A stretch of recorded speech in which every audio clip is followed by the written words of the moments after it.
ಕಲಾಕ್ಷೇತ್ರದ ಸಾಧಕಿ ವಿದುಷಿ ದೀಕ್ಷಾ V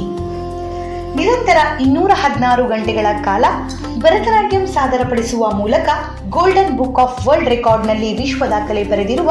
ಸಾವಿರಾರು ಭರತನಾಟ್ಯಂ ವಿದ್ಯಾರ್ಥಿಗಳಿಗೆ ಸ್ಫೂರ್ತಿಯಾಗಿರುವ ವಿದುಷಿ ದೀಕ್ಷಾ ಇವರನ್ನು ಅಭಿನಂದಿಸಿ NSCDF ರಾಷ್ಟ್ರೀಯ ಪುರಸ್ಕಾರ ನೀಡಿ ಗೌರವಿಸಲು ಹರ್ಷ ವ್ಯಕ್ತಪಡಿಸಿದ್ದೇವೆ ಮತ್ತು ಇವರಿಂದ ಇನ್ನಷ್ಟು ಸಾಧನೆಗಳು ಆಗಲಿ, ಇನ್ನಷ್ಟು ಮತ್ತಷ್ಟು ಪ್ರಶಸ್ತಿ ಪುರಸ್ಕಾರಗಳು ತಮ್ಮ ಮುಡಿಗೇರಲಿ,